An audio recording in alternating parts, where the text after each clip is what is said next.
ఆరోగ్యం గురించి అందరూ చాలా జాగ్రత్తలు తీసుకుంటారు. ఆరోగ్యంగా ఉండడానికి ఏవేవో చిట్కాలు పాటిస్తారు. నీరు ఎక్కువగా తీసుకుంటే ఆరోగ్య సమస్యలు చాలా వరకి తగ్గించవచ్చు. శరీరానికి ఎంత ఎక్కువగా నీరు తీసుకుంటే అంత మంచిది. నీరు తాగడం వలన ఆరోగ్యం బాగుంటుంది. ముఖానికి కూడా కాంతి వస్తుంది.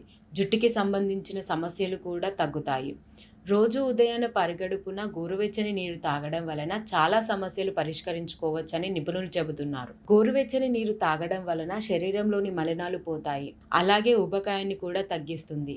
అందుకని లావుగా ఉన్నవారు సన్నగా అవ్వడానికి పడిగడుపున వేడి నీరు తాగడం వలన ఫలితం లభిస్తుంది.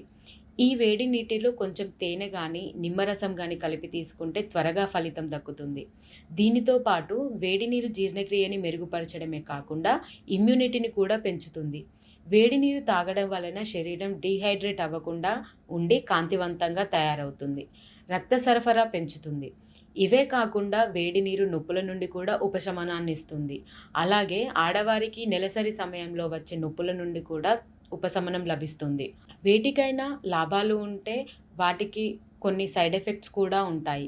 ఇక్కడ వేడి నీరు ఎక్కువగా తాగడం వలన కూడా కొన్ని సైడ్ ఎఫెక్ట్స్ ఉంటాయని నిపుణులు చెబుతున్నారు. వేడి నీటిని ఖాళీ కడుపుతో ఎక్కువగా తాగడం వలన సమస్యలు వస్తాయి. డైజెస్టివ్ సిస్టమ్‌కి సంబంధించిన సమస్యలు వస్తాయి. యాసిడిటీ ఉన్నవారు ఎక్కువగా వేడి నీటిని తాగడం మానేయాలి.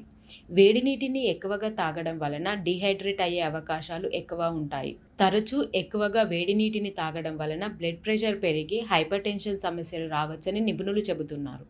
అలాగే ఎప్పుడూ మరీ ఎక్కువగా ఉన్న వేడి నీటిని తాగితే అవి దంత సమస్యలకి కూడా కారణమవుతాయి. అంటే దంతాలు ఊడిపోవడం లాంటి సమస్యలు రావచ్చు. అందుకని కొంచెం జాగ్రత్తగా ఉండండి. వేడి నీటిని తాగండి. కానీ కొంచెం గోరువెచ్చగా ఉన్న నీటిని మాత్రమే తాగండి. మరీ ఎక్కువగా ఉన్న వేడి నీటిని తాగకండి. వాటికి సంబంధించిన జాగ్రత్తలు కూడా తీసుకుంటే మంచిది.